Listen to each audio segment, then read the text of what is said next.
नैनम छिन्दन्ति शस्त्राणि नैनम दहति पावक न चैनम क्लेदेन्ते आपो न शोष्यति मारुतः। श्रीमद् भगवद गीता में भगवान श्री कृष्ण अर्जुन से कहते हैं, इस आत्मा को शस्त्र काट नहीं सकती और अग्नि इसे जला नहीं सकती, जल इसे गीला नहीं कर सकता और वायु इसे सुखा नहीं सकती। ये आत्मा अजर है, ये आत्मा अमर है। आत्मा एक शरीर को त्याग कर नए शरीर को धारण करती है, जिसे अगर विज्ञान की भाषा में मैं समझाना चाहूं तो एल्बर्ट आइंस्टीन के law of conservation of energy की थ्योरी देते हुए उन्होंने कहा, energy can neither be created nor destroyed, rather it can only be transformed or transferred from one form to another।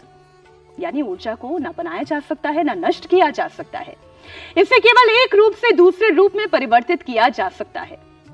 Gita का सिद्धांत ना काटना सिखाता है ना बांटना, और जो गीता सिद्धांत और नीति के बाद सिखाती है, नियत से नियति की राह को प्रशस्त करती है, वहां वोट की राजनीति में एक है तो सेफ है कहां खड़ा होता है, बटेंगे तो कटेंगे ये कहां खड़ा होता है। या फिर जैसा श्री कृष्ण गीता में कहते हैं, अशोच्यानवशोचस्त्वम, मतलब ये कि जिस विषय में चिंतन करने की आवश्यकता नहीं है पार्थ, उस विषय पर चिंतन मत करो। क्या सत्य है, क्या सनातन है। चर्चा के लिए राजनीति की जानकारी को गीता रामायण के सार के साथ जोड़कर चर्चा में पारंगत बीजेपी सांसद सुधांशु त्रिवेदी, सत्य सनातन।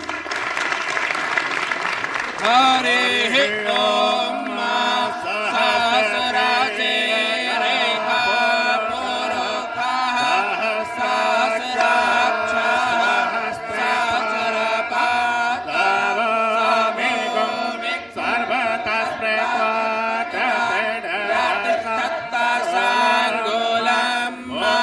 पुरुक एवेदं सर्वं ददभूतं दक्षाभाप्यं भूतान्यतपस्ये सनानो जदन्येनातिरोहति।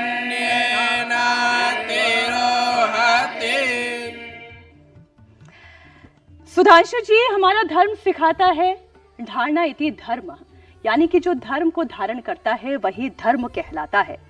और इस धर्म की व्याख्या तो सदियों से होती चली आ रही है। प्रधानमंत्री नरेंद्र मोदी जब ये कहते हैं कि हिंदुओं की एकता का महायज्ञ होने जा रहा है, ये कौन सी एकता है, ये क्या महायज्ञ है? देखिए, हमारे यहाँ जो धर्म की परिभाषा की गई, धारणाति धर्म, यह ध धातु से